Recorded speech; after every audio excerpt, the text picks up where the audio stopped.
Welcome to the Harn Hotel. My name is Mark Jones and this is my sous chef, Chef Harn. Today we're going to cook a very classic Thai curry dish, green curry with chicken. I hope you enjoy today. So the green curry we're making today is with chicken. The best thing about a green chicken curry is if you don't want to use chicken, you can use prawns, you can use squid, you can use pork or beef, no problem at all. And then we come on to our curry paste. This is a green curry paste. It's full of our aromatics, our herbs and our spices to help flavour the curry. Fish sauce to season. Palm sugar to adjust the sweetness or the saltiness accordingly. Thai sweet basil. Kaffir lime leaf. Red chilli. These are baby eggplants. They're called round eggplants from Thailand. If you can't get these in your local Asian supermarket, you can get them just normal eggplants or aubergines wherever you are in the supermarket.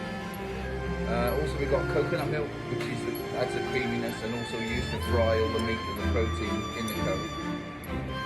Okay, to start cooking our curry today, and start it by warming a thick based bottom pan, or you can use a wok if you've got one at home. And she's going to add about 150-200 ml of the coconut milk.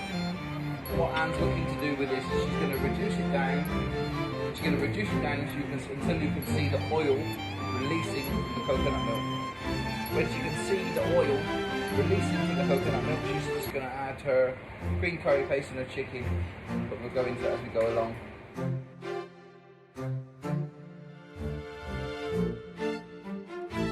As she's cooking the coconut milk and reduce it down, she's constantly stirring it. This will prevent it from burning as you're cooking along. As you're cooking it, you'll feel that your coconut milk's getting thicker and thicker. Don't worry, what's going to happen is it's going to reduce and then it's going to separate or split. And when it splits, you're going to have a coconut cream and a coconut oil. And this is the oil we're going to use to cook our chicken and our green curry paste.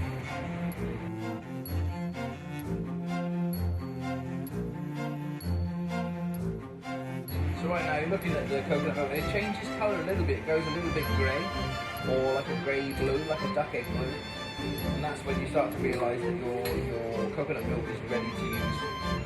So into this we're going to add our green curry paste.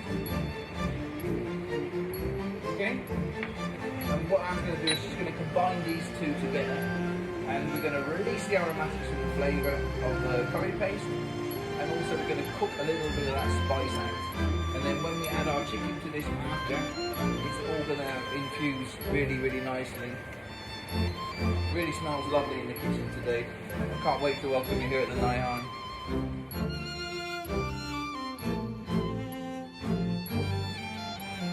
Okay, so after a few minutes, when this green curry paste has been cooked out, you can take your chicken, your prawn, or your choice of protein, that could be beef as well, and we're going to add it in.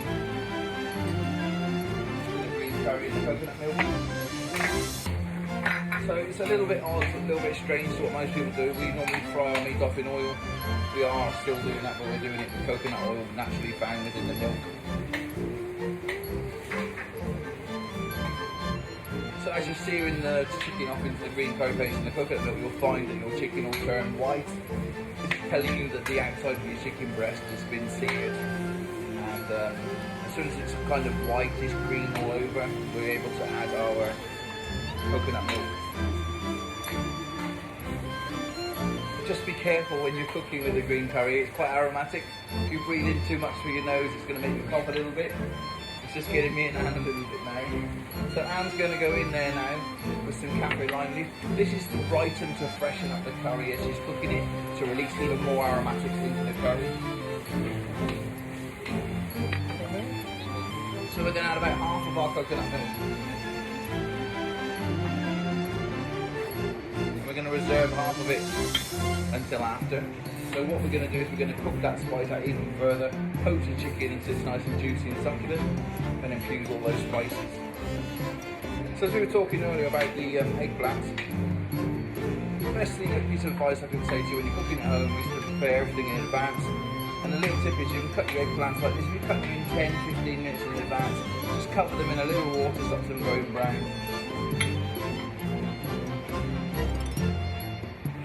Good. So we're going to add in our eggplants now. What we're looking to do with our eggplants is just to poach them lightly until there's just a little bit of bite or resistance left when we're eating them.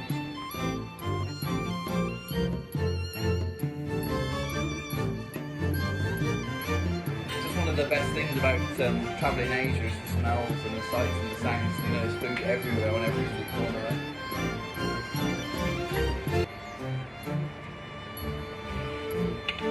So Anne's going to add a little bit of palm sugar now. This is to bring out a bolder, of the boldness of the flavours of the green curry paste. And you'll think, oh, it's odd that she's added sugar. It's quite natural to add a natural form of palm sugar into a curry. It lightens it, freshens it, and makes the creaminess of coconut more rounded. To adjust the sweetness, she's also going to counteract that after with the salt. The most common form of salt to season in Thailand is fish sauce, which is fermented fish made into a sauce just to season. It's actually quite nice.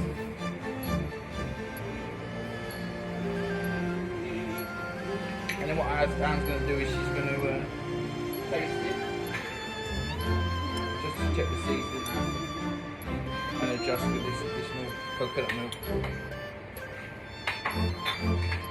So as you can see, it's quite a quick dish to cook. It's 8 or 10 minutes, not more, especially when you're well prepared with all your ingredients ready.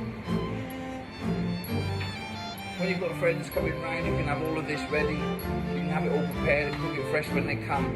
The beauty of a Thai curry is the freshness, the lightness, and the spiciness and the creaminess of the curry.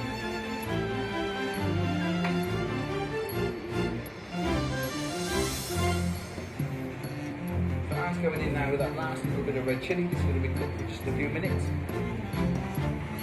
Just, you know, it's not really for spiciness, it's just for a little bit of colour and a little bit of texture.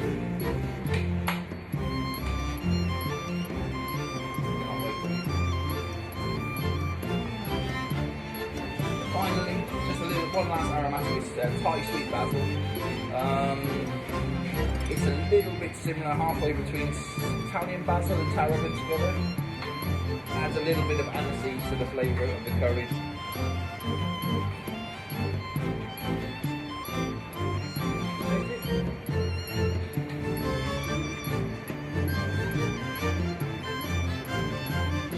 Okay, perfect, that's it, that's ready.